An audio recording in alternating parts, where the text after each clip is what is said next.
heard of Jack Ma. You know about Chinese tech giants, but long before Alibaba, before communism, even before the Republic of China, there was a different business empire. In early 20th century China, business wasn't just about profit. It was about survival, power, and family honor. This is the untold story of bankers, smugglers, warlords, and merchant clans, and how they shaped China's economy before Mao ever took the stage. It's the year 1912. The Qing dynasty has just collapsed. The Republic of China is born, and so is economic chaos. With no strong central government, warlords control different regions. Each charges their own taxes, runs their own currency, and demands bribes from anyone doing business. But where there's instability, there's also opportunity. In cities like Shanghai, Guangzhou, and Tianjin, trade explodes. Why? Foreign concessions, small zones run by Europeans and Americans with modern ports, banks, and legal systems. Chinese businessmen adapt fast. They mix traditional family-run businesses, called qiye, with Western finance and tech. Example: the Zhang family of Shanghai ran an import-export business while investing in telegraphs and railroads, all while bribing 3 warlords to stay out of their warehouses. Chinese business in the early 20th century was built on 2 powerful ideas: family trust networks, adaptability. Unlike Western corporations, Chinese businesses were often run by extended families. Loyalty wasn't in a contract, it was in bloodlines. These businesses didn't need banks. They used Hui systems, mutual credit circles, where trust mattered more than collateral. But many were quick to adopt Western ideas too. Double-entry bookkeeping, factories and machines, modern shipping, and advertising. For example, Chen Jiagang, aka Tan Kaki, became one of the richest men in Asia by producing rubber and pineapple in Southeast Asia and exporting it to China, all while funding schools and social reforms. Not all business was noble. The opium trade, technically outlawed, continued underground. Warlords protected drug routes for a price.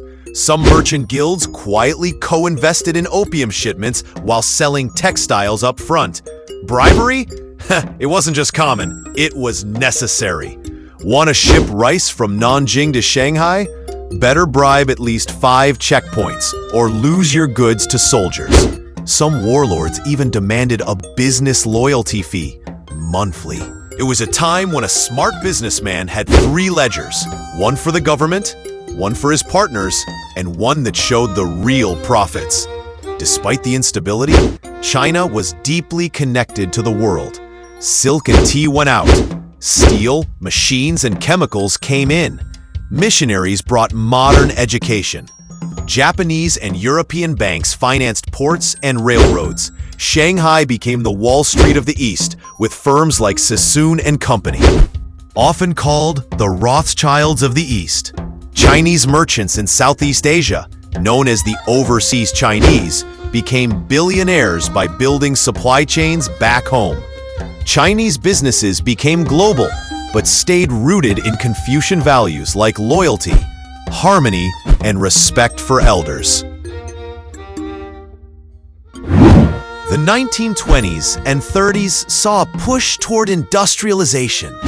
Cotton mills in Tianjin, printing presses in Beijing, match factories in Guangzhou. The Songhu Railway Company, built by Chinese capital, was a symbol of pride. Modern, efficient, and Chinese-owned. But progress was uneven. The countryside remained poor. Peasants still used wooden plows, while cities tested electricity.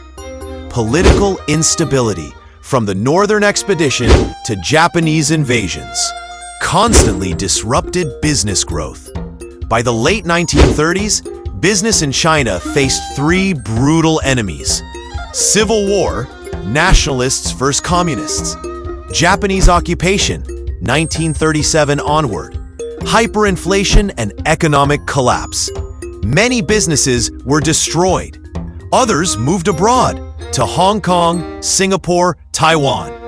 But those that survived laid the groundwork for China's post-war recovery and eventual economic rise under Deng Xiaoping decades later.